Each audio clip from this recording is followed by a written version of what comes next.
been southbound, I've been hellbound, riding on the midnight train. Going too fast now, think I ought to slow down, standing in the pouring rain.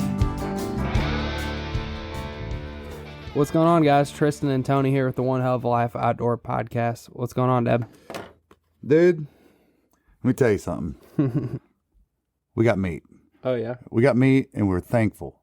That's what I'm saying. Mm-hmm. That's what I'm gonna start off with saying.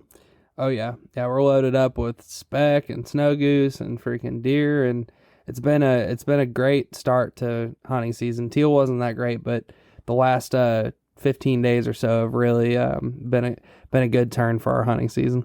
No doubt about it. No, we've been blessed, especially, going through the struggle of the first part of the season, and going through all that, if you guys followed along, it's especially at the deer hunting. Yeah. I mean, I'll get into that in a little bit. I'll give you the short version of the first part, but because that's what made it so special. If you've seen that reel that Tristan took of me after I took that 8-pointer here, if you didn't notice, I was getting a little bit choked up, and it's just amazing to me how I can do this for 40 years of my life and still feel that way. Right. And it was about something totally different. I mean, it was just, it meant everything to me. Yeah, exactly. And that's the beauty of why I like bow hunting, because I just think that there's so many different variables, and nothing ever really goes down the same. And just the shakeup, which I'll get into that, because if y'all follow me on Instagram, I got my first 2 deer with a rifle over the weekend, and I have some thoughts on that, and why it's kind of what I thought, and why I prefer bow hunting, but nonetheless thankful to have meat in the freezer. No doubt, man. So let's just kind of get after it, so short version of the first part of the hunting season, to catch you up if you haven't heard it on the previous podcast, is that basically we started off this year, Tristan filming me, because I didn't get a deer last year because I was busy filming him. And it was just a tough season for us time-wise and everything last year, so we were thankful that Tristan got that one. Mm-hmm. But so long story short, opening day, I freaking gave a haircut. Like, those videos when somebody walks up behind somebody with a pair of clippers and they go, bzzz. Yep, exactly. Yep, that's what I did to her. That's on YouTube. You can see that little haircut. And then I wasn't going to admit this, but I wanted a deer. Mm-hmm. And I thought about it a long time, and I was like, hell, we're the reality of hunting. I'm going to talk about it. It happens to all of us, and I was ground blind hunting, and that deer was right there. And Tristan and I, we don't know what it is, but never in my life have I seen does be as jittery as these does are. It's something else, and we'll get into this more. As we tell the story, you guys start connecting the dots. Mm-hmm. So I shoot at this deer. First deer jumped my arrow, which she was on alert. Yeah. This one, I let him feed for, good Lord, I don't know, 15 minutes, 20 minutes. They were there munching on persimmons and munching on corn. And yeah, I don't know who put that out there, but it's legal in Georgia. Yeah. But I was just taking my time, and honestly, what held me up from shooting for the longest time was because I had the camera there, and just the way everything was set up and how close they were, I couldn't take the chance of moving the tripod, mm-hmm. and it was lined up just perfect, hitting that divider between mm-hmm. the windows. We got to get one of those 365s. Yeah. So I took the shot. It felt great. Well, right when I take the shot, the deer literally, all you see is its butt walking out of the frame. And so I have no idea where I hit this deer. I looked for it that night some. Blood wasn't all that great. It never really was. I must have hit that deer in the hoof or something. I don't know, or an ear or something, because it didn't bleed like it hit the body at all hard. So that made me sick. Hated that. And then, let's see. Honestly, at that point, I was questioning myself, like, what are you doing? Yeah. And I just started practicing. Yeah, you go back to your equipment, yeah. Yeah. I was just like, dude, it hasn't been me. I know it's been the deer, mm-hmm. but I got to get me out of the questioning part out of my head. Mm-hmm. And so I said, what do? You got to get out there and shoot 50, 60 arrows, Control what you can control. Yeah, and just boom, boom, boom, boom, boom, boom, boom, 10, 20, 30, 40. I even launched one at 68 out there in the road. But anyway, got my confidence rolling back, and that confidence carried forward to the woods. And where it went from there, we go into Speck season. Mm-hmm. So we get a break and all that. And it was kind of good for me, honestly, mentally, from a deer hunting perspective. And I know, like, you even told me, you're like, when that doe walked out in front of you, Dad, I was like, he's getting smoked. Yeah, I was like, I thought for sure that it was going to be a dead deer, you know. Yeah. Yeah, but anyway, so Speck season, man. Mm-hmm. So Cade and the boys working their ass off, of course. You know, a lot of hard work and stuff goes into what they do, man, and scouting and blind putting up, and oh my goodness, it's a lot.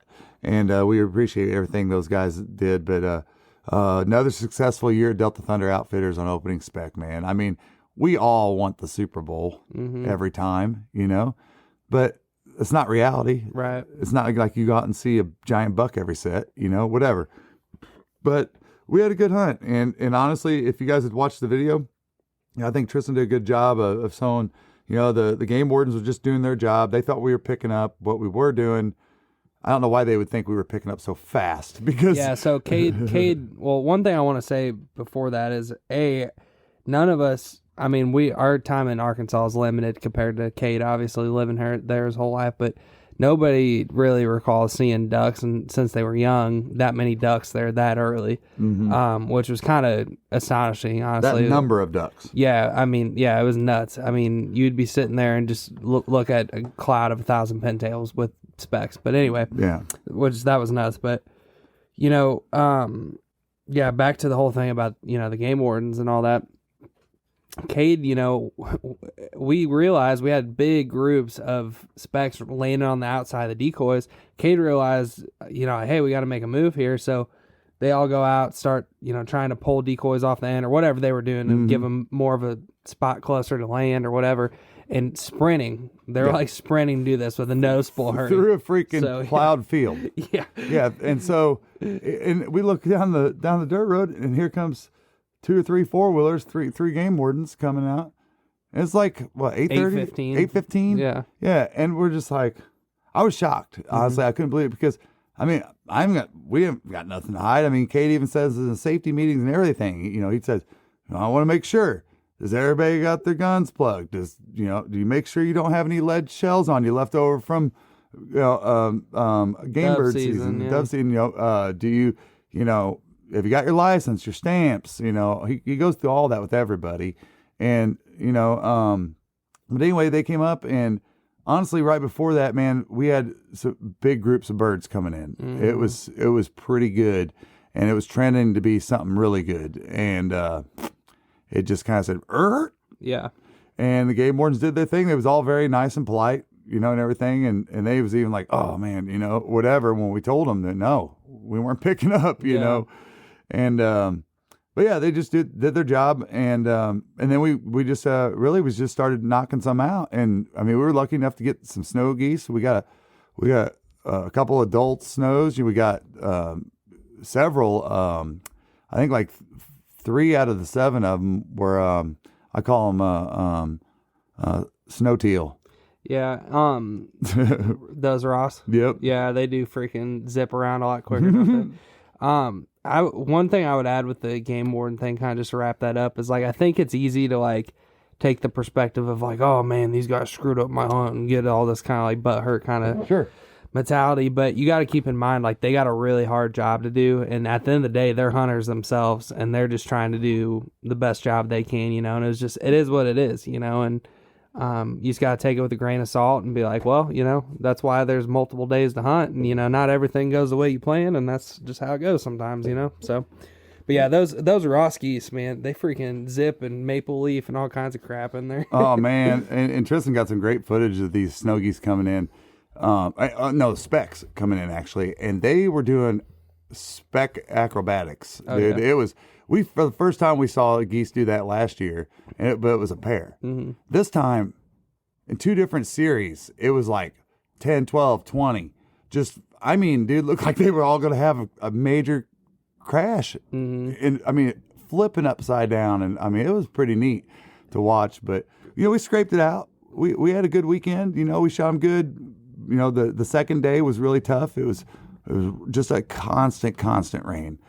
And I would think, you know, like me personally, before I got into like spec hunting the last 2 years, I didn't really think it was something that I would, you know, really enjoy doing, just because I like the mixed bag of duck hunting, and I just love like a beautiful mixed bag. That's like my dream day of duck hunting, you know, and that's always kind of my thing that really kind of keeps me going. But so with geese, you know, you're shooting the whole species, but once I figured out how good specs taste, I'm like, dude, I don't like, I'm all good. Like, cause that day I didn't even shoot that day, but I'm like, dude, I'm eating some of y'all's specs. I'll tell you what. And sure enough, after all that, we had a freaking awesome cookout at Cade's Lodge afterwards. And our buddy Mario, this guy he knows how to cook wild game like really well. And we had freaking speck all laid out, nice medium rare over some potatoes and there's some mashed potatoes. And I think we had a side or something. Oh no, you made that chili chipotle. It's a raspberry chipotle reduction sauce. So good. Oh, dude, it was stupid. You guys got to look it up on. It would be great on venison, steak, anything. Mm-hmm. Look it up on YouTube and just put AGFC speckle-belly goose, or you just put AGFC raspberry chipotle sauce. Mm-hmm. And man, dude, it was so good that we had some left over, and Mario made me put it in a freaking container so that he could take it back home to Florida because his wife was going to be out of town for a week. He was like, oh, dude, it's going to save me some sauce. Yeah, I need this. Yeah, for sure. So, but another cool thing that happens too is we love them so much that you wouldn't believe the amount of people that just don't want them. Yeah. You know, we're like, score. Mm-hmm.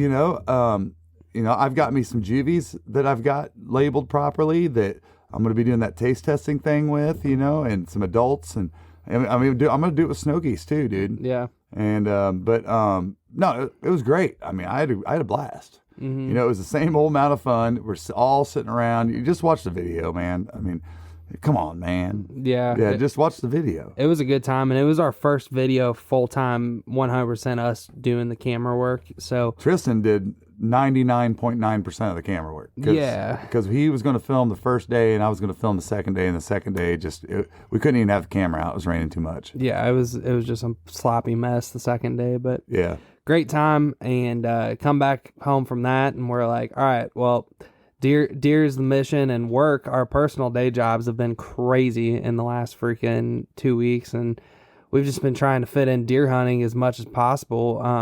You know, and I'll let you kind of pick it up with, you know, your $2 recently. Yeah, so we get back on Sunday night, and by Tuesday I got enough sleep where I was like, dude, I only got a couple days left of this daylight savings time, and I'm like, I gotta get out there. So right after work, I flew up to Matt's farm, and it's just a 23-acre patch of woods, y'all, and most of it's pasture. Mm-hmm. But what makes good with that is it condenses the woods into like pinch points and things like that, which are great to hunt. So anyway, I get there, and I was thinking on the way up there, I was like, dude, it's not working at the other spot. As much as I love the other spot on that side of the farm, I'm like, we have not stepped a foot on the other side of the farm. Mm-hmm. And I'm like, dude, I told Matt, I go, hey, can I hunt over here? He's like, yep. And he goes, there's already a lock on down there. And I was like, really? He goes, yeah, I don't know if I trust it. He goes, and somebody built some custom steps with like 4x12s all the way up this tree. And I'm like, so I got down there, and I was like, yeah, I'm not sitting in that tree stand, but I did use the steps. And we were laughing about it because I was like, dude, to build that, the time and money you spend, you easily could justify buying a... It's in the teens that morning, and maybe you're chasing ducks or geese. But now it's September, and it's 85 degrees, and you're hunting early teal or geese. As a waterfowler, you need dependable weather protection that will not break the bank. Founded in 1996, Frog Togs is not only the leader in breathable wader technology, but a company you can depend on to keep you warm and dry, head to toe, no matter your hunting environment. Stay bone dry by using discount code ZD315 for 15% off not only your first purchase, like most discount codes, but how about every single purchase you make from now until December 31st, 2024? $100 set of nice ladder sticks. Dude, you could have bought a new car. No, I'm just kidding. No, but it's true. So I was like, so I just put mine up above that, put one set of sticks up, and then I put my tree stand up there. I was up higher than I usually sit, but I was probably about, I don't know, 17, 18 feet. And yeah, I'm sitting there, and man, down the ridge come this split G2 buck, and he was 11 point. He came down with this other buck. They came down the ridge. I had a 55-yard shot with his mouth down. I mean, his head down, eating acorns, dude. Shoulder forward, everything. And I was just like, nope. I already wanted one this year. That is not a shot I'm going to take. And he never smelt me. You know, they never smelt. They walked off, had another 8-pointer come in. And so then I'm sitting there, and I'm just having a blast already. And Tristan had said on my way up there, and we're going to have a video with all this stuff, you guys, but Tristan said, you'll probably kill one because I didn't go with you. I know. I was pissed. I was like, dude, here we go. You know, we had hunted 10 times before that, you know, and had the drama of the ups and downs. And we hadn't seen bucks, though. Bucks just turned on, you know, this, you know, cold weather. And we hadn't seen any bucks. None, yeah. Yeah. Cold weather and this. So this is our first sightings of bucks, really. Mm-hmm. And so I was like, dude, that's a good, I mean, that buck's probably going to score high 130s to high 140s, honestly. I don't know exactly. I couldn't tell how big his eye guards were, but yeah, so they came in, and then I'm sitting there, and I hear all this crashing through the woods, and then you hear that distinct buck walk, right? That, you know, it's just that For people that don't know, tell them what a buck walk is. Like, what makes you be like, oh yeah, that's a buck. It's that sound right there. Mm-hmm. It's a constant walk. It's just and not that bucks just constantly walk. It's just the way they walk. You know, they don't have as much stutter stepping in their walk like a doe does, you know, but it'll have a distinct, it sounds just like this.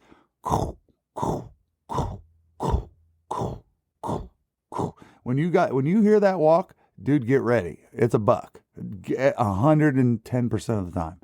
And I hear this noise, and then I hear kind of like some running and stuff. I'm like, oh shit. And I look over, and I see this buck come out of the corner of the woods, and I'm like, oh yeah, right into this clearing. I'm like, oh yeah, there's deer, that's deer. And honestly, I'm like meat eating. I'm like, dude, first thing that comes, if it's brown, it's down. I'm not going to be prejudiced at all. Shoot the spike, right? And I look up, and I was like, oh, so that's a forky. I'm like, dude, if you come by here, you are done.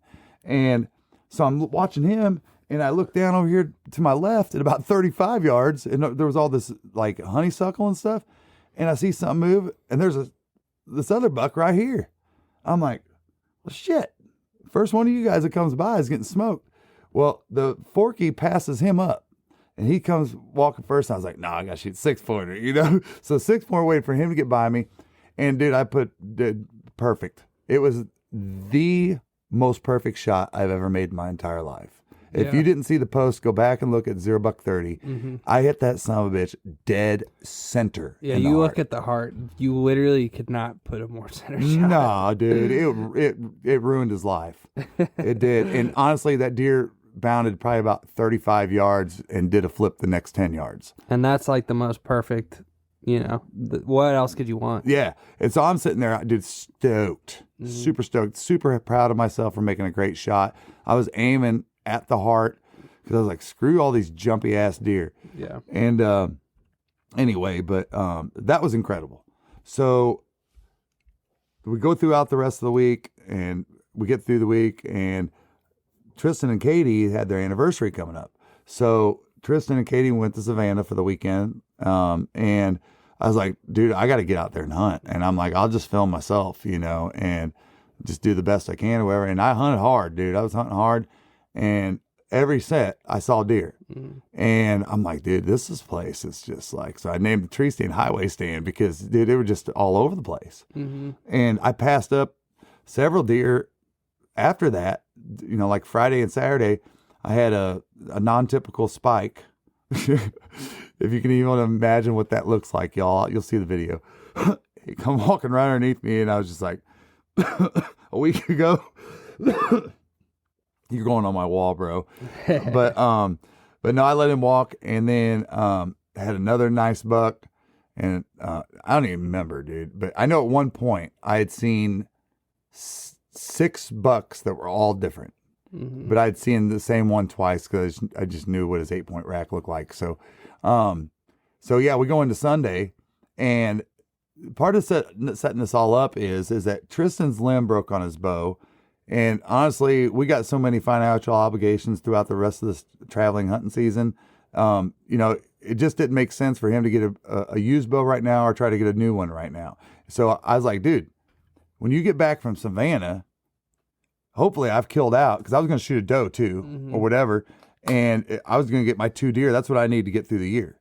And I'm like, all right. So I'm recording all this, and I'm like, it's the last morning that I have. This is the last hunt that I'm going to have. Tristan's coming back tonight. I wasn't sure if he was going to hunt Sunday evening or something. So I was just planning on that's my last hunt. Yeah. And dude, I was like, I don't know. It's just one of those, when you know, you know. And I even told you, I said, it's going to happen this morning. And dude, and I say that, don't get me wrong, you guys, I say it every time. And when it happens, I look like a genius, right?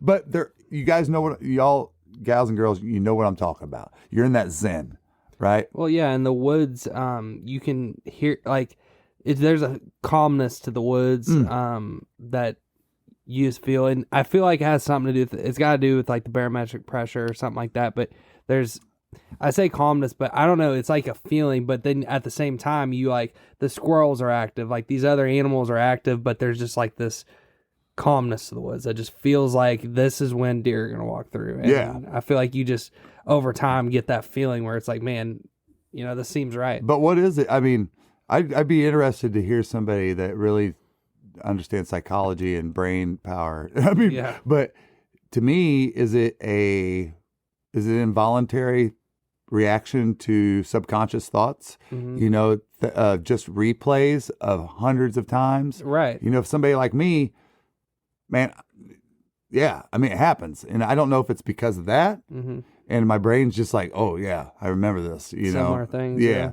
Or it's just that Zen thing. I don't know. Maybe it's a combination of both. Yeah. But I love it, whatever the hell you call it. And when you know, you know. And, man, I'm sitting there and I'm hunting, and I'm like, I had this little buck come by, and then I had another buck, and a 8-pointer, and a fawn following the 8-pointer. And I'm like, what the hell's going on, dude? I got pairs of bucks walking around during the rut. I got a fawn chasing a 8-pointer. And I'm like, so I let them walk and stuff. I still probably wouldn't take a shot. It was like 40 yards. But anyway, in the direction that I can't see behind me, on my back right side, there's this maple tree that has fallen over. It's still alive, but it hangs over so much that there's no shot. Like to the 4-wheeler trail back there, about 10 yards, 15 yards, there's no shot at all. And I don't mind that, because I don't like, that's a tough shot to take when you're facing the tree and you're a right-hander and you got it's an awkward shot. Yeah. You can make that shot, but not tight to the tree. No, Especially if you keep your quiver on. It's impossible. But anyway, so I didn't mind that. I just thought, I'll take the cover. And dude, I keep hearing something. And I knew it wasn't a freaking deer. And I was like, I guess it's a squirrel. I almost wondered if it was like a, we call them groundhog or something. No, those chipmunk, hard-shelled possums. What do we call them? Oh, armadillo. Armadillo, yeah. I thought maybe it was an armadillo or something. And long story short, I saw the squirrel twice, and then the squirrel turned into a deer leg through that shit. And I was looking through it, and I was like, dude, that's a deer. Yes. And I didn't care what it was. It was going down at that point, because it's like getting a little bit later in the morning. And it keeps coming closer, but I can only see like a toe of the hoof. I mean, literally that small of little holes through those leaves where I could see. And I'm looking. And then finally, dude, I see its nose. And I'm like, shit, that's his nose. And I'm looking, I'm like, dude, he's like at 19 yards. And I'm looking, and now I'm trying to film this, right? So I'm using my phone in 4K, and I got it on this camera arm. And whenever he started walking towards me, I had to pick a side. And I'm going to pick the side I want to shoot on, which is my right side. Right. So I put the camera over there. Well, y'all know what's going to happen. The deer went the other way. But he stood there, and I have proof of this from recording, for 8.5 minutes, didn't move, bro. I mean, did not move. And he turns his head. And I'm like, oh, dude, that's a nice. And I saw that left side where he's got the tall G2 up there. And I mean, that thing's about 9-10 inches. Yeah, easily. Yeah. And we're looking at it up there. But Tristan did a Euro mount on it. It looks beautiful. But thank you. But no, so, you know, I see him turn and I just saw that much antler in his main frame. And I thought, dude, that could be the split G2. And I'm like, and then I see him limping. And I'm like, holy shit, dude, this deer's wounded. Well, he comes out there 26 yards, I think it was, and I smoked him. I think I shot him on the walk, on the limp, but a little bit back further than I wanted. It might have been because he was on the walk. But it was a wild shot because when I went to pull back, I did it right when he's walking behind this tree, and he's going to take one step, and he's getting smoked. And the dude stops behind the tree. Of course. Right? And I remember thinking in my head, God, if I do not kill this deer that you have bestowed upon me, this wounded animal. I mean, I really didn't give a shit, honestly. When I saw it was wounded, I was like, I want to put this deer out. Yeah. When I saw it was a decent buck, I really wanted to put it out. I was like, I probably would not have shot it, quite honestly. I would have waited that morning to see if the split G2 came by. Yeah. You know, just because I liked that there would be that buck scent in the area. And they're cruising through there. And so, but when I saw he was wounded, I was like, dude, God brought me this deer. There's no way this is not going to happen. And he stops behind this tree, and I'm holding my bow back, dude. I'm shooting a Halon 6 and 30-inch draw, 70 pounds. And I'm holding that sucker back, dude. And it got to the point where, dude, I felt like I was in basic training again. I mean, dude, I just couldn't. I was starting to hurt and cramp, and my left chest, my tip muscle on my left side, dude, was cramped, like totally like a solid ball. And I'm sitting there holding, and I'm just about to have to let down, dude. I mean, I'm just and the whole time, keep in mind when that's happening, the anxiety that is going through my head that this is not going to happen if I have to let my bow down. Everything's racing through my head, including all the previous screw ups this year or lack of execution, I guess I could say. I'm like, no, this can't be happening.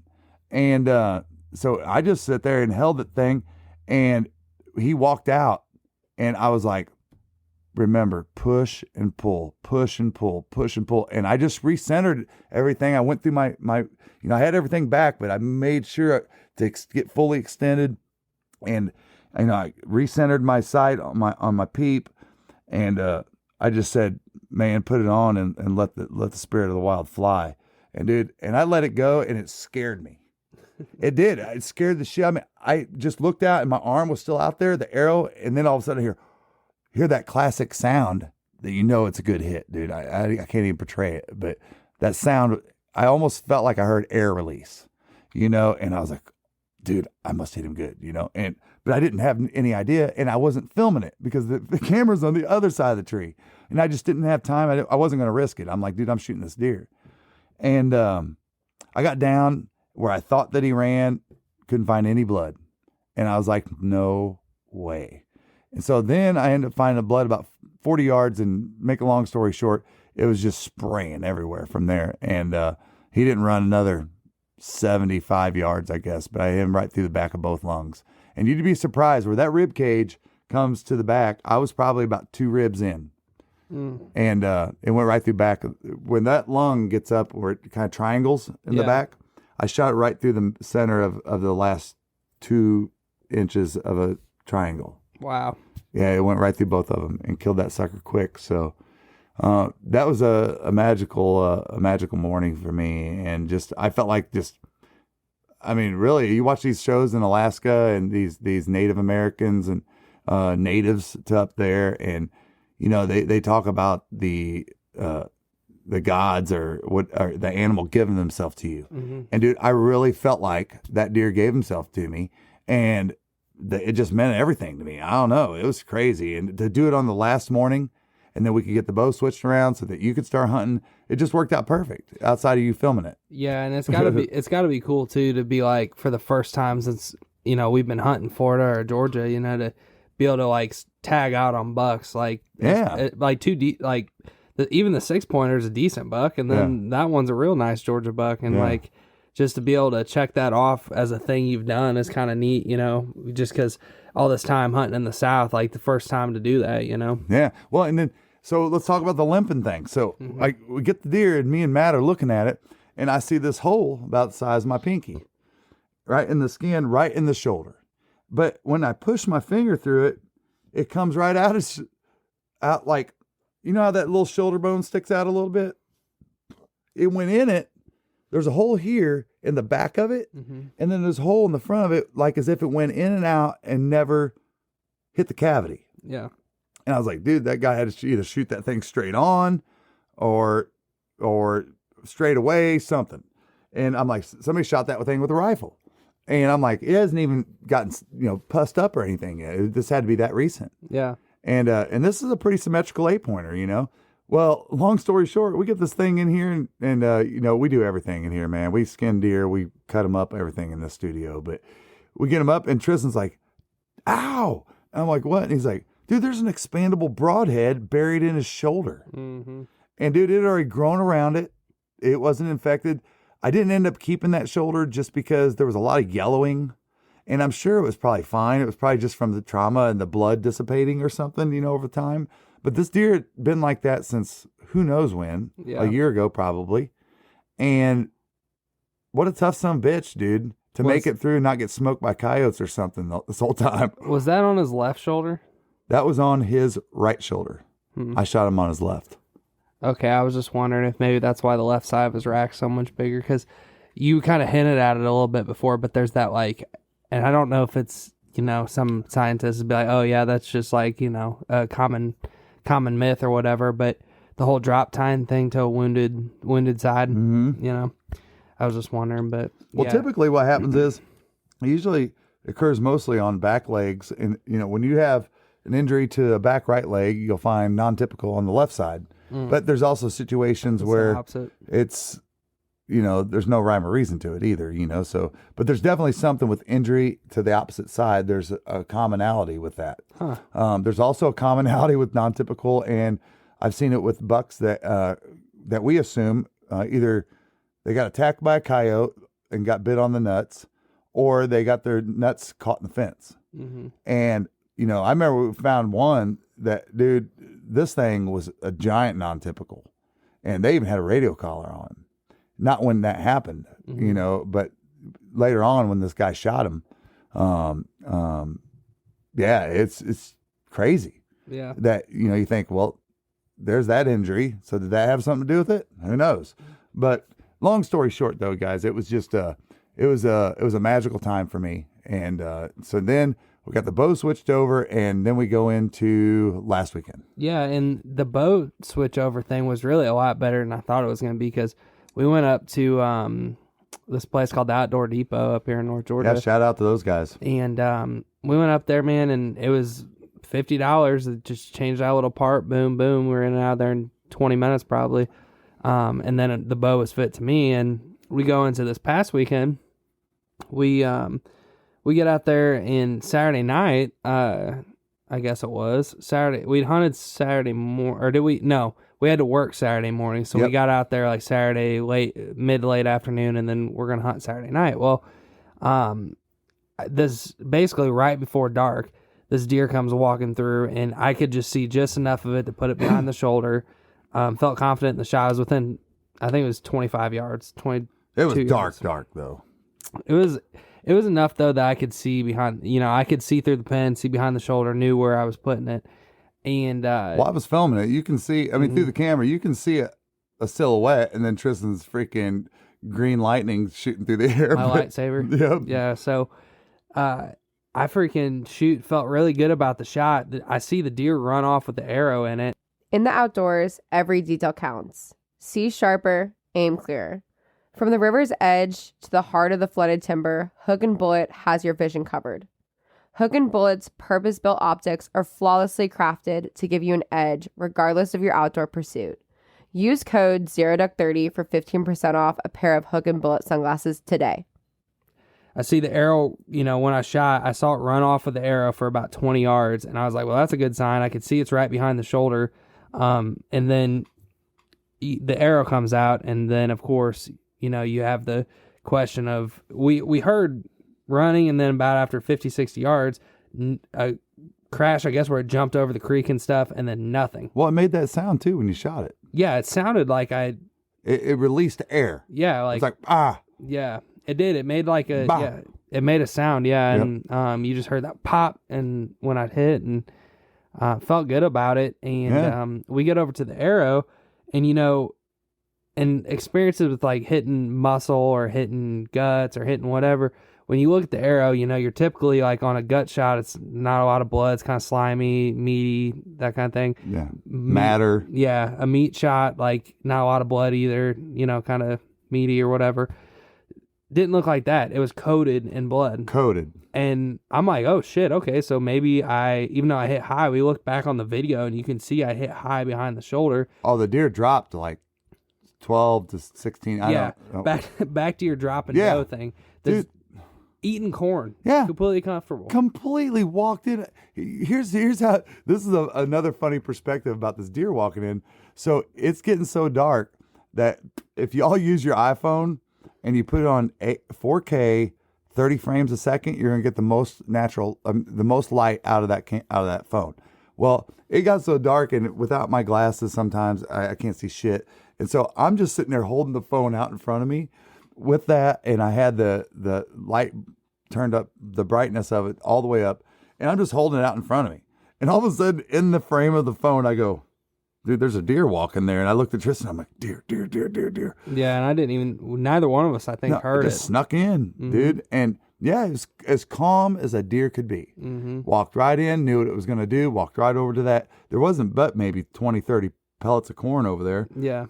Because he's probably been back there every night. Yeah. And walked right up, front shouldered forward, and I thought, smoke show. Yeah. And jump. Dude, that thing dropped so much. Yeah, it would have been a perfect shot had it not dropped. And, after we find the arrow, we'd see where it jumps the creek, and the blood just turns on at that point. And we're like, drop, like good drops. And I'm like, okay, this is like... out of both sides. Yeah, like this is a vital shot. Like I think maybe somehow I clipped a lung, got an artery, something.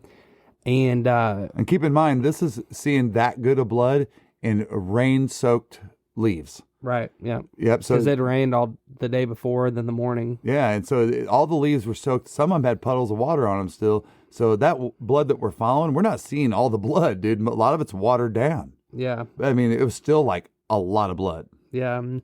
We keep following it, and we find maybe, I don't know, 75, 80 yards into it or something. We find the first stop where it stopped, didn't bed down.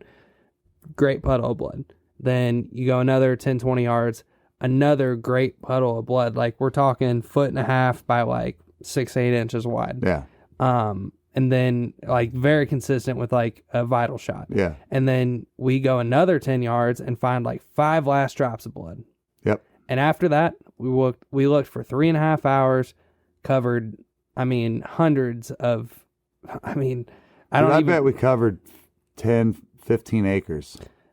Scoured. Yeah. Done everything we could think of to try to pick Matt up that. even came out and helped us. Yeah, I was really shocked that, because I've seen, we were talking about this, like, there's been many times where, the blood trail just kind of fizzles out and you're like, shit, here it turns into a freaking scan and hopefully you find it. Well, this just turned off. Completely. To the point that, because, when you're following it good, you kind of, the first thing you're doing, you're like, oh, well, surely I'm going to pick back up here in a few steps.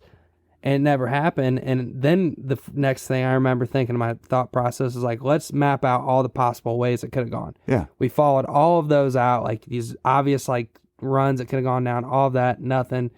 Then it got to the point where, you're on your hands and knees, crawling circles around the whole area, just trying to find a pin drop. Yeah, you're looking at the last blood. And honestly, all we're looking for is a clue.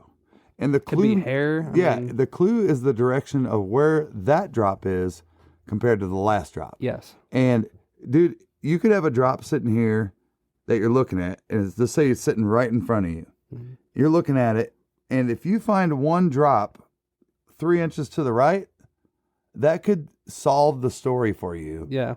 Just like that, because now you've got a direction on it. You know, a lot of people don't do this when you're following a blood trail and you lose blood, is to look back the way the deer has came thus far. To typically follow that same path. This deer, dude, I don't know. I thought we would find something. Well, and I don't, I can't even remember how many times just in recent memory with blood trails, like over the last 10 years that you and I have been on a blood trail, and either you or me are just, we're doing that game where we ran out of blood and then we're like, where did this deer go?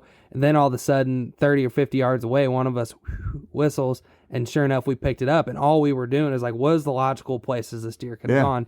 So thinking like a deer. Yeah, and that's what we thought we were doing, and the fact that we could not find another drop just really just was like... It was disturbing, dude. It was definitely...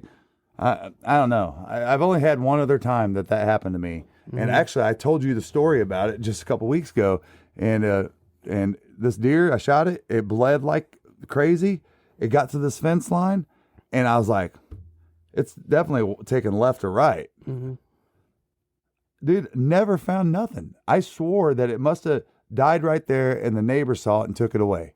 I mean, that's how I was like hours. Couldn't find nothing, and that's what this thing did. It was just very peculiar. I mean, yeah, we all know that it's clotting up, okay? Yeah. And it's been time. We gave the deer time, but we also knew that there was a rainstorm coming in. And honestly, until I find a bed and jump one, at that point, you got to play that game, and I guess you could also argue, well, if you don't go disturb that deer, they should be in that area. So you should just be able to go look for it the next day. I get that side of it too. But it wasn't a big deer, and we were just this is what we were going to do and try to get this damn thing. And I don't know. I've never seen that. Yeah, it was just kind of a frustrating, outcome of all that. But at least a drop or two more. Yeah. Something that says, hey, I went this way. No, dude, there wasn't nothing. And we tried everything, dude. We tried backtracking over it was just... Well, that's the thing I did feel good about is, like, I know for a fact, like, I feel confident if that deer would have been laying anywhere within that area we covered, those acres and upon acres, we would have seen it because we scoured the shit, did everything we could. But anyway, that's the way it goes sometimes, especially with bow hunting. Yeah. And, you again control what you can control, deer ducking. Well, we're still with our personal jobs having something we got to work out. And, I think sorry. You had to, my grandmother, talk about the reality of things. My grandma and grandpa, they lost their dog unexpectedly, and they live here, at my parents' house in the bottom part of the house. And, my dad had to go bury the dog in the morning. Well, I'm like, I'm going to go out and hunt. And Matt had just shot a nice deer out of his gun stand. I've never rifle hunted, ever. I've shot 11 deer with my bow before this, never rifle hunted. To be honest, I've shot a rifle maybe 5 times. And, but I'm, familiar with like guns a little bit, I duck hunt and got a shotgun, and, I got a rifle, I got a 308, and I got a handgun and stuff. So anyway, a little bit familiar with guns. Well, Matt's like, if you want, you can go sit my gun stand and you can see this massive field, this massive pasture. And I'm like, well, for the morning, my dad can't be there to help, film me and stuff anyway. And I was just kind of like, well, why not? I want meat. So I go out there. I got a coffee on the way. I get out there about 6 o'clock, get in the stand, and I think it was, 6:40. This, what I thought was a doe comes walking out into the field, and I could tell by the angle it was coming, it was walking like parallel to me. That wasn't going to come any closer. It was 121 yards. I ranged it. And, I knew that the rifle, with up to 200 yards, you're good. You just put it right behind the shoulder. And I knew from shooting a bow all my life and stuff like that, you don't want to punch your trigger. Like, you just want to let it surprise you almost when the gun goes off and just things like that. And I had a gun rest, so I felt confident, in making that shot and dropped that deer. I ended up having to do a follow-up shot on that deer because basically I hit it a little bit more back than I wanted to, and I just dropped it. And it was, unfortunately a spine shot, and hate to see that. But the way it goes. And so that happened, and I'm like, well, I'm gonna wait here for a few more minutes and see what happens. And because it was at that point 6:50, and before I know it, a doe and either her fawn from the year before or another doe come walking out into the field from the left. I wasn't even looking over there, and it's at 50 yards. And I'm like, shoot, okay, perfect. So I put it right behind, I line it up right behind the shoulder and shoot, and the thing goes running off. And I thought to myself, so the other doe kind of watched her run off and kind of just bounded and then went and stood on the edge of the woods and was like kind of looking, like trying to rendezvous with it. And the way it ran off was just real, like, in a hurry, And I was like, I thought that from what I've seen, I thought that if you shoot them with a gun, they just drop. Mm-hmm. And the buck that I just shot a minute ago, that dropped. But, obviously spine shot too. But I just thought they dropped. So I thought, oh, I missed it. Well, I go get that deer, and I told my dad and Matt, I missed the doe or whatever. And it was a 50-yard shot. I'm like, how the hell did I miss it? Well, I was like, I'm going to still go look for blood. And was looking through the grass of this field, couldn't find any blood. And I was like, well, let's go look by, where she went in the woods. And if there was blood, I would see it. And I was like, oh, well, there's blood. And then 30 yards in the woods, there she was laying there dead. And the weirdest thing was, back to the jumping does thing, she was broadside, maybe just a hair quartering to me. And I shot, and when I find this deer, the spot where I find the hole is the center of the front of the deer, which makes no sense. There's no exit hole. There's just that one hole, and I don't know if at the last second she turned and when she heard the gun, I don't know what, and turned and I hit her there or They're what. faster than a speeding bullet down there in Athens, Georgia, bro. I can't explain it because it was not even close to a frontal shot, so I don't know how I hit her there. It's not like we're shooting 200 feet per second with our bows either. Yeah, I have no idea, and maybe just me shooting a rifle, I closed my eyes for a half second and didn't see what happened or whatever, Mm-hmm. but yeah, so that, I find her or whatever, and just, it ended up being a blessed morning as far as the deer meat goes, and the doe was probably the biggest doe that we'd seen shot in Georgia. I mean, it had to have been somewhere in the neighborhood of 110, 120, 130, somewhere in there. It was a real nice doe. And then, the spike was what the other one ended up being. It is what it is. Well, And keep in mind too, though, I love it, and I don't blame them, I guess, but everybody in the South, mm-hmm. they always say, "How big was that deer?" And they're like, 200 pounds. And they're like, "Field dress? Nope. Yeah. Live weight." And dude, us Yankees, from the North, we're all like, dude, it's field dress. Mm-hmm. You know what I mean? So Tristan and I are always doing that. But I really do think this deer would have field dressed somewhere in between 115 and 125, somewhere in there. I mean, you see the picture of it. You're not holding it out in front of you. It's a big deer. It is, yeah. It's a big mature doe, and that was great. My dad's like, you just took out the matriarch. Nice. Yeah. It's like you just took out the one that was going to bring in the giant. Yeah, exactly. So, but all that happens before 7:05, and he ends up getting up there, and we get them field dressed and stuff, and about that time, my plan was my buddy Rob, which is basically my wife's cousin's husband. He is just getting into deer hunting, and he wanted to go hunt this public land by us, and we're familiar with it. It's where I shot my last year, and I told him if I got deer, I'd go out there and hunt with them. Well, I got deer, and I get talking to my dad, and he's like, dude, you're crazy if you don't try to bow hunt tonight with the amount of bucks on this property. And I'm like, yeah, that's true. So as I'm having this conversation with my dad, Matt walks up and kind of overhears it, and I was telling him, our partners at Huntwise are offering an exclusive discount for Zero Duck 30 followers.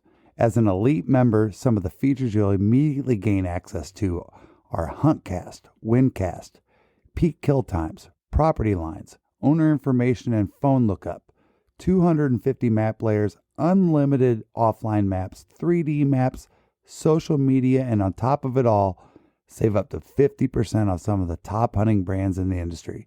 Download and explore the #1 hunting tool set today and save 20% by using code DUCK30. I'm just filling them in on it, and I wasn't fishing for an invite for Rob at all. I just was telling Matt, what was going on or whatever. And he goes, well, man, tell Rob to come up here. And I'm like, really? And I'm like, are you sure? Because, it's that kind of thing. It's like when you're invited to a property, you don't bring your friends. Right. It's that kind of thing. Just old school value. And Yeah. he was like, no, dude, I look at it, the more the merrier. I invite my buddies to hunt and they don't come or whatever a lot of times. Yeah. So I tell Rob and he comes up there and me and my dad were in the stand already. It's about 1 o'clock. And because bucks, cruise all day. And Yep. we end up bow hunting for the night, see like a decent 8-pointer too far. And long story short, Rob headed off with Matt. They go out in that gun stand where I'd shot those deer that morning, and they're just chilling up there having a good old time BSing. And my dad's like, well, you about ready? And in the woods, versus a field, I was like, yeah, I probably can't shoot right now. It's about it. And I was like, but do you think they could get a shot off out there because it's more bright? And boom! I mean, right when he said, do you think that they get a shot off because it's brighter? I mean, it wasn't a quarter of a second, dude. Boom! And we looked at each other and started dying laughing. Oh, dude, it was hilarious. It was hilarious. And we get out of the tree stand, get up there, and we see them going back and forth with lights. I'm like, well, shit, he didn't drop it. That's not good. Yeah. And get up You there. could tell they were looking for blood.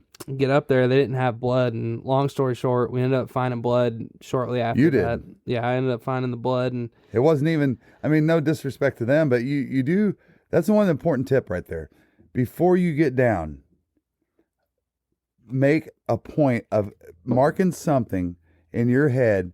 When you see that deer run off, dude, stare at it. I mean, really stare at it because you're so jacked up, it's hard to remember it, even if you stare at it. But really, I think I kind of did it with my 8-pointer. it's hard, yeah. Yeah, it is hard. And these guys were probably about 40 yards away from where they thought it was, Yeah. but Tristan finds it and Yeah, it's funny how we ended up, we're following the trail and we're kind of wanting Rob to kind of, see it. And we're not. and Rob said to me, he goes, hey, man, he goes, pardon my language, you guys, but he's like, what the fuck's a blood trail look like? Yeah. Yeah. And I go, what? He goes, like, is it shiny? He goes, what am I looking for? And I was like, dude, I love the hunger in this guy. He's just like, come on, let's rub it on our faces. I mean, I was dying, dude. And, we're trying to kind of let him lead his way. But he, like you said, he was explaining, he's like, I don't really know what I'm really looking for. And once we showed him, he's like, oh, okay, I got it. Now I know what I'm looking for. Yeah, because it was folded over green grass. It was a little hard to see. Of a pasture that was, the grass is probably 1 foot to 2 foot long, just laying flat. And so you just seen it, and some of it's falling between the blades and all that. And it was kind of hard. I mean, it was way easier in the woods on leaves. Yes. Yeah, exactly. And, we get probably 20, 30 yards from the wood line, and Rob goes, is that an eyeball? He does. Yeah. And sure enough, I'm like, dude, because I didn't want to overhype him. I've seen glimmers of spider webs or spiders or raindrops or whatever and thought it was a deer eyeball before. And I'm looking at it and I'm like, son of a gun, that looks big enough to be an eyeball. And then there's 2 of them. Yeah. And it was just right there in the woods. And man, literally first time deer hunting, goes out there. The last 5 minutes of light, shoots this deer perfectly, by the way. Perfect shot. Right behind the shoulder. Hit it right through the heart. Yeah. I mean, just kind of a storybook weekend in 2 weeks to kind of, that's why we want to tell you guys everything since, Speck, because it's just kind of been, it's been magical for us in all ways. Yeah. And then for Rob to get that deer, his first deer to top it off. And Matt, the landowner, shot a real nice buck that Saturday night. And it's just like, we took 7 deer out of there in 10 days. Yeah. I mean, just it was just a great, it was awesome. It was great to be a part of. Yeah, this was like the 20s. We were wiping out the population. No, it was good. And the deer herd needs it. And obviously the people that own property next to him aren't doing very good. Well, and look at your deer limits in Georgia, and we haven't necessarily had this success We shoot yet. like 10. Yeah, it's 2 bucks and 10 does. So obviously we got the deer here, but this is just the first time we've really had access to land where you can consistently find that. You know? No, we hadn't had it, and but yeah, it was magical, and for me, it's always about the experiences that we're sharing with people and stuff, and to be a part of that with Rob. I've had tons of people that I've been part of in my lifetime, and for Tristan to already, be getting ready to turn 27 here. And I told him the other day, I said, dude, you have been part of Drew, Devin. Travis was kind of already into it. Rob. I mean, there's Hunter. All of these guys that were his buddies and stuff, you know. I mean, Drew, we're just kind of mutual buddies with, but you know, it's so cool that just in this short amount of time that he's been here, that he's already got to experience seeing those smiles and seeing those reactions, you know, of people that are getting to experience it for the first time. I mean, Drew was the same way. You know, Drew, he's first deer hunting with a bow, he shot 2. And the first one was off the ground. You know, it was just amazing stuff. And you know, and Hunter coming up and shooting that deer for the first time. And it's just an incredible experience whenever you get to see that from somebody. I mean, if you love it so much, I think that you want other people to share that same love, or at least, you know, get a feeling of what that feels like, you know. And there's nothing more incredible to me than going through that. But no, we're super excited, you know. Tristan, I'm super excited about what we got going on this weekend, man. And if y'all are in tune in so many states, you're getting ready to have opening duck season this Saturday, and we are super freaking pumped about it. We're going out to Cade Weatherford's for opening morning, and Catherine is going with us, and we are super stoked about heading into this weekend about that. And man, Tristan, dude, I cannot wait for this weekend. You know, I'm not one at this point in my duck hunting career to get overhyped. I know you're not either about things that get you excited, but there's been a lot of ducks. There's been a lot of ducks in Arkansas for a month. Like, you know, there's a lot of ducks there, and and we've never heard Cade talk like this. No, and he's super excited. And AGFC just put out something today, like basically that's saying that the ducks are here. Water is not consistently here, but the ducks are here. Yeah.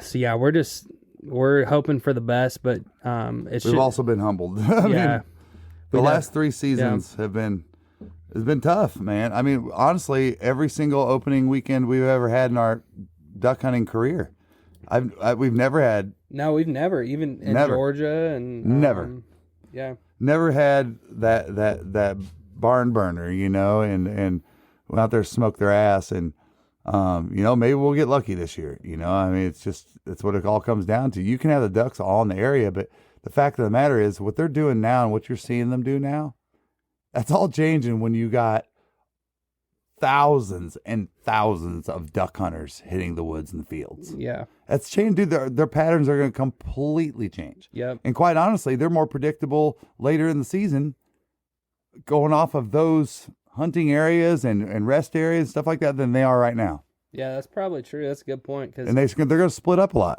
Well, you know, that's actually kind of interesting you bring that up, because, you know, talking to like Colin, one of Cade's guides, and talking to Cade, and you know, one thing that's consistent with the years that they beat the crap out of them early is, you know, they say the first 2 or 3 days it was just barn burner, you tear them up, and then there's this lull, you know, the midweek of the first split, you know, you're not really shooting them as good, but then right before the season goes out, it's boom, boom, boom, beating the shit out of them again. Yeah. And that kind of makes sense with what you're saying, because, you know, the ducks probably are like, holy cow, like, we got to change something up. Like, this ain't. Well, Kate told me about this 140-acre piece that borders the a farm that he's got. Mm-hmm. 40 acres, and he goes, I know for a fact that 40 duck hunters hunt that 40 acres. He goes, and they hunt it all season long. He goes, and thank God they do, because if it wasn't for them, this one field that he has that has just been a light show the last couple of years wouldn't be what it is. Wow. Yeah. So you know what I'm talking about. Yeah. I don't know. I'm not even gonna tip off anybody. Yeah, exactly. No kidding. No, but you don't know how other hunters are going to affect you, man. Yeah. You know, as long as somebody's set up, you know, ample away from you, 300, 400, 500 yards, man, it's a good thing, in my opinion, dude, because you can bounce ducks off each other back and forth. You know, even if it's just you two fields in one area, dude, it almost like helps both. You know what I mean? No, so, that's one thing when I was like newer to duck hunting that I would get real stressed out about. Yeah. And Me too. It's one thing that I've come to realize that, you're right. Like those situations, sometimes it does actually benefit you to keep those ducks stirred up, No different than when we're hunting buffalo heads and there's boats coming through. Mm-hmm. We're like, come on, boats. Yeah, exactly. We need some buffalo heads. You know what I mean? So, but no, we're super fired up about that. It's going to be a great time. I mean, Cade has got, he continues to grow every year. Mm-hmm. And it's just because he charges a fair price, y'all. I mean, to book a duck hunt with him is $200 a day. Are you shitting me? $50 deposit. And you know what all of us from outside of Arkansas would say is the capital of duck hunting.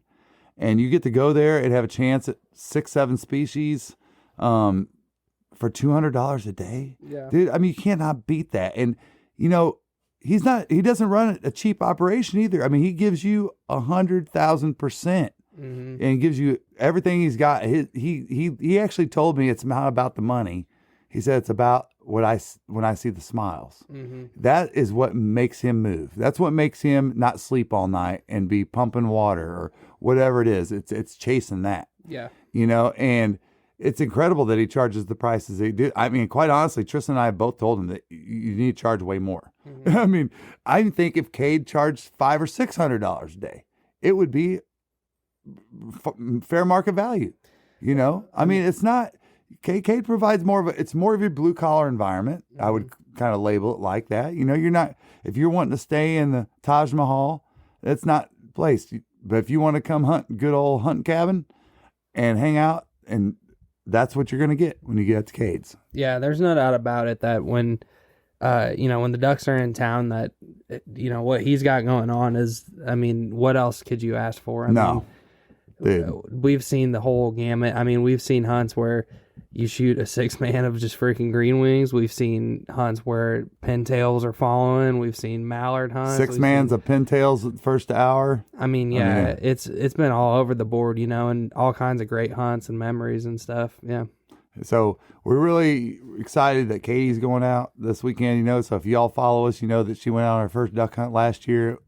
And so Tristan told me, he said, "Hey, Katie wants to stop by Bass Pro." Yeah, so on the way on Friday night, and I was like, "All right." I was like, because here it is again. You got to remember, it starts when they leave the house. Yeah, whether it's your kid, your wife, your friend, that's when the journey starts, mm-hmm. and that's what you got to recognize with people is it's all part of that journey. Mm-hmm. And when Tristan told me, I immediately wanted to go, no, F that. I want to go get to the lodge.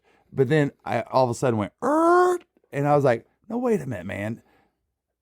We enjoy so much seeing somebody get the most out of an experience. And if that's what it is for her, I mean, there's duck hunting stuff everywhere in there. You know what I mean? So we'll be fine. But I'm like, all right, yeah, let's join the experience. Yeah, because when we went through for Cade's wedding back in May, me and Katie stopped and we probably spent an hour and a half in there, just shopping, and then went upstairs and to the top part and had some drinks and stuff, and I think an appetizer or something. But of course, walked out and saw that view, and it's just, I mean, it's a blast. If we had breathtaking. If we had time every time, like, wow, it's a great time to stop in there. We've joked, not joked, but eventually we'd like to stay there on our way through. But yeah, and if you guys aren't familiar with it, it's the coolest private Bass Pro on the planet. It's a triangle pyramid. Mm-hmm. It's got a bar and a restaurant and everything up top. There's a store all throughout it. There's a lodge there you can stay in. It's just a really cool experience, and I think if you're going to Arkansas, make it part of your trip. Make it a point to at least go by there for a couple hours, looking through the museum parts of it, all the duck mounts and history and all that stuff in there, and ride the elevator and hear how that whole store started off of a bet with Bill Dance. Yeah, exactly. And it's a cool story to hear about, and it's a good part of the experience. Yeah, and that's one thing that, it's not something we lose sight of, but something that we've been blessed to be able to spend time in Arkansas every year, coming from the Southeast. For a lot of people going out there for the first time, it's like, it's a once every several year thing, or, it's a checklist thing to go out and hunt in Arkansas for a lot of people. It's like they might only do it once. We lose money, bro. Yeah, and but we're running a business, you know. yeah, exactly. But it's one thing that you kind of take for granted a little bit, not on purpose, but you're caught up in the hunt and trying to film and all these other things. But it is such a cool time, and it's like you said, to add to your experience. If you're going through there, it's definitely something you should hit up. And then Max, if you're going through anywhere close to Max, that's obviously another good one. Yep. No, for sure, man. So again, it's just all about the experience. You make the most of it, you know. And you might just be in that area where you just want to kill ducks. Great, that's fine. You'll work through it. You're going to a good spot. Yeah, but we believe in you. We've been there ourselves. And unfortunately, when you hear people like us talk about it, it's intriguing and to understand that part of it from an outdoorsman's perspective. And you'll experience that one day if you love it that much. If you're in it for the right reasons, you'll experience that someday. Yeah. And you'll pick up a gum wrapper when you're on public land, even though it's not yours, or a can, or all these things and that add to the love of the sport. When we were blood trailing my deer the other night, I picked up 2 Mylar balloons and a 19 freaking 70s radio. But I don't even know why that was out there. But there's some deer hunter left it out there, got all shit faced. Probably, honestly. But yeah, I picked up one of the Mylar balloons, said like $7.99, and I was like, I took a video and I was like, $7.99 to fuck up our planet. Like, I was like, I can't believe this. Like, it's the same people that are out there fighting us with swords. No, but we're super excited about it, and he's got his operation has grown over there, and we will be putting out a video. I don't even care if we even shoot any ducks. We're gonna put out a video anyway because you guys need to see how much fun we have. And we almost view it as kind of like, I hate to say like vlog because it's not really, I guess you can call it a vlog. It kind of seems a little weird for me to say as like a grown man, like going out and hunting, but that's really what we're trying to do. Cause we realize, when we're hunting at Cades, we want to show you guys the fun experience and like, the ups and downs from a guide's perspective. Why do we go? Cause it's not so much the same video as when we hunt public land. Of course, when you're hunting public land, you're going to have the ups and downs of whatever that morning will bring. And there's a lot of controlled factors when you're hunting with an outfitter. But at the same time, we have a lot of fun, and we can just show you guys some of the fun, cool stuff we do and stupid stuff and all that, And all the shit that goes wrong. That too, Dude, it really... and that's what we tried to highlight, Yeah, it's not... in one of those new videos. Dude, it's not a setup. It is not a setup at all, unless you are a zillionaire and you have one of those lodges like that. Yeah. Now, I would say those are setups. All right, good for them. That's why you pay that big money to do that. Fair enough. All right, they have invested and made that property incredible. They own it. The ducks all go there. Fine, go shoot the shit out of them. $6,000 a day, whatever it costs you. All right, yeah, but that's not for me. I don't give a shit if I was a multimillionaire. I'm not paying that much. But it's all about the experience because in some of those places, dude, it's first class. Yeah, chefs making custom sushi and crap. All right, so yeah, I mean, I would love to. Everybody wants to be butlered a little bit, maybe one day me and Tristan will just kind of bank out and do something like that. That's fine, but that's not the reality. That's very very comparable to what you see on TV. All right, it's just every time there's my limit of mallards every time. There's not a limit of Canadian geese every time. It's not the reality. Yeah, and I didn't even raise my gun last year during opening weekend. The weekend, we didn't even see a duck. We didn't. None of us. Yeah, that was within. I mean, like Kay would say, in our county. Yeah. Like he's like, why you calling it that duck? It ain't even in our county. Yeah. We didn't see a duck in our county for opening morning. Yeah. And the next day we saw a couple ducks. But dude, 4 days later, it was an apocalypse at Cade Weatherford's until the end of the season. An apocalypse. That's, he always says, like, when people are booking, like, when's the best time to book? And he's like, dude, I tell you, you book the same weekend 5 years in a row, and I bet 2 to 3 of them are going to be amazing, and one might be okay, one might suck, 3 might suck, you don't know. Yeah. But it's just that's how it is. It There's no is. perfect time. You know, can't it's- control it, dude, unless you guys all need to get this. If you're just saying, I'm going to go spend 10 grand on a pit lease this year, understand, I don't give a shit if you are, I don't care where you are. You're butted up against the Coca-Cola woods. I don't care where you're at. It doesn't matter. Yeah. Unless you have enough property to control all of that and really, and I know people that do, and they're extremely successful, at doing that. That's great. But that's like, I would say, like the top 5% of areas that you can hunt. Outside of that, next you have pit leases, you have people that lease land, you have farmers that own land that lease out their pits, all that stuff. And y'all, unless you own thousands of acres stuff, it's all dependent on what the ducks are going to do that day. You can be in there. There's a field we're hunting this weekend that there's a video from last week that over 25,000 ducks are landing in. That's not this weekend. All right. Yeah, that's cool. All you can hope for, it's kind of like, are they in the area? It's a grain of salt. Yeah. Can we traffic some of these ducks? That kind of thing. And you get lucky, and the ducks move around and that's a realistic expectation. Yeah. Kate, do you want coffee that doesn't suck? Get the Duck. Dirty Duck coffee is made specifically for the waterfowl enthusiast. Enjoy flavors like Morning Wood, Dark Dynasty, Cinnamon Teal Snickerdoodle, and First Flight to unlock the flavor that you'll enjoy in the blind for years to come.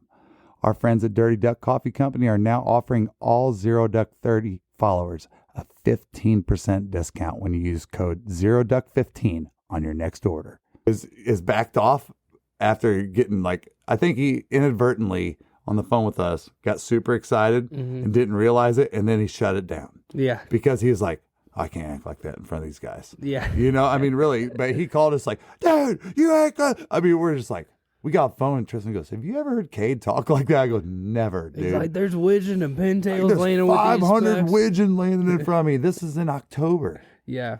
So incredible stuff. The basis is that most people in these areas, and it's everywhere. I'm hearing about it in Illinois, Missouri, everywhere. Everybody is seeing a greater number of ducks. So they must have been a really good hatch. And maybe the weather has something to do with it. This whole Farmer's Almanac thing we've been talking about, and the ducks all know it. But it sure does appear that, especially starting with the snow geese, there was an incredible hatch. I seen that. If you don't follow Snow Goose 2.0 on Facebook, I recommend it, because you get to follow them kind of like throughout their whole migration of people lighting their lives up. It's great. But I seen fields, dude, that this guy's driving down, and I bet you it was at least a quarter of a mile of 80% juvies. That's a huge number, Wow. dude. And that's just one group, so. Yeah, that's nuts. To even put in perspective, I wish I had the snow goose numbers in front of me, because I know it's in the millions. It's millions and millions. But when people across the board are saying consistently that there's a good juvie hatch, you can pretty much bank on conservation season is going to be a banger. And looking forward to that as well. But yeah, guys, that's just, we wanted to get on here and just tell you guys, what we've been up to, and kind of the outlook of everything with deer season and duck season and all that good stuff. And, we're super excited, and we're hoping the tentative game plan is, we'll go out here this weekend and do whatever we do. And hopefully we can get Kate on sometime next week to kind of, just touch base and talk about how the weekend went and all that stuff. And, give you guys kind of a primer on what we got going forward from there. So, you got anything? Yeah, I'm going to put you on the spot. Who's filming? Oh, honestly, because of your old eyeballs,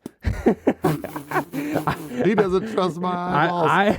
I would rather film from the get-go, I would rather film and then give the camera up than be shooting, you film and then I start filming, like vice versa. I would rather start filming and then, we get a couple good volleys, boom, all right, and then you start filming, then me shoot. That's what I'd rather do. Good.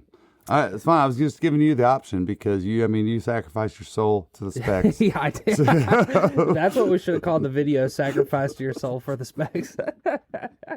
He did, dude. He was filming hard. And nothing's worse than when Cade says to you, did you get that? And you're like, no, you son of a bitch. You're like, you called the shot. The geese are literally straight above us. Dude. Yeah, that was, let me tell y'all something. It was hard because, obviously first like serious opportunity. Oh, he pushes us a little bit. First serious opportunity of filming waterfowl. And, we're in these A-frame blinds. And I got this little hole to film from on a tripod, right? And I can see Through the blind. I can see all the spread, above the spread. But the problem was several of the times we shot, just because the way the birds were working or whatever, these birds would be above where I could get my camera to through that hole. So, there was a couple times Cade called the shot, and I just freaking pulled the camera out and pointed it straight, not straight up, but, higher up than where I could film through that hole to get the shot, and it created a little bit of shaky footage, but it was just, a learning curve off the bat, and just adapting, and if you look through that video, as the video went on, I started to get more kill shots, I thought, that were higher quality and stuff like that. But I think duck filming is going to be a lot easier, even out of a pit blind, or if it's a normal blind, whatever.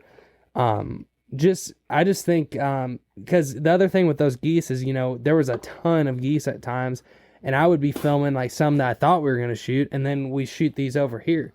So that was kind of a challenge. And unless we're super covered up in ducks, where the group is and you're watching them, you're working them.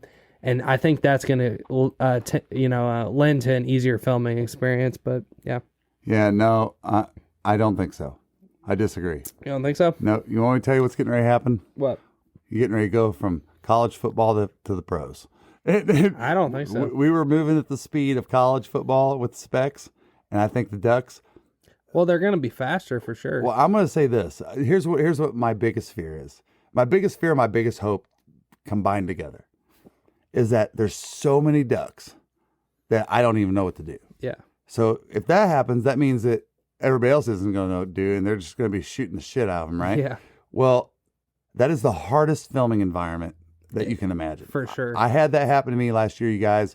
And honestly, before you get out there in the woods, if you got GoPros, make damn sure your firmware is updated. I lost out on a hunt with 2 GoPros going last year, lost all the footage that you guys would not have believed the amount of ducks. I mean, when Cade was riding off in the side-by-side, me and Colton were setting up decoys, ducks were landing, almost hitting the side-by-side. It was so stupid, dude. And that's the morning that we shot all those spoonies. I think it was just a 4-man of spoonies, dude. It was incredible. But you just don't know what's going to happen. And that's my biggest concern.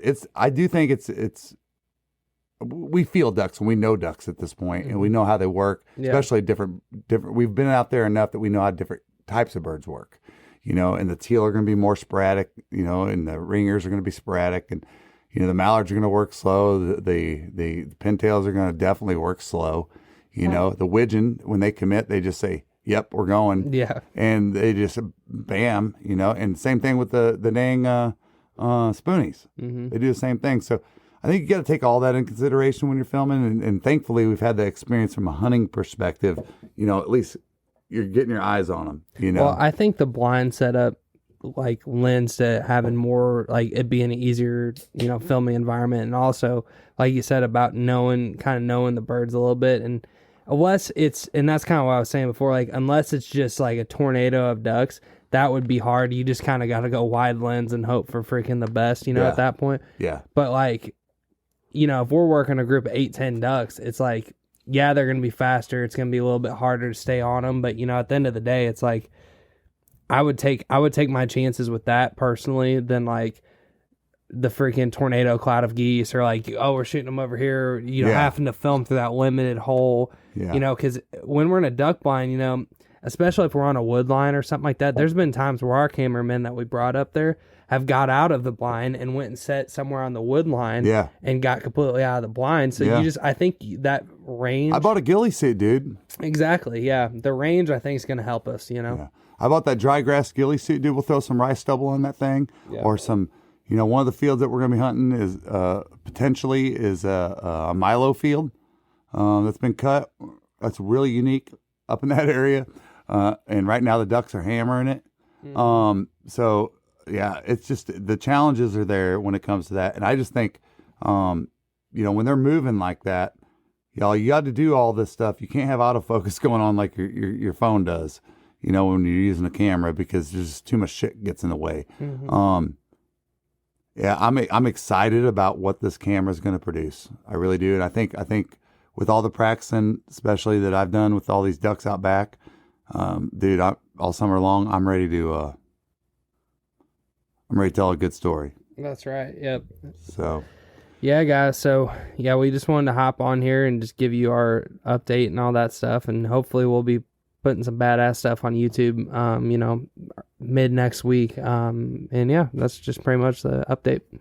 Hey, What's it's one up? hell of a life. It's one hell of a life. Thank you all for tuning in for another episode. And see you next. I've been southbound, I've been hellbound, riding on the midnight train. Going too fast now, think I ought to slow down, standing in the pouring rain.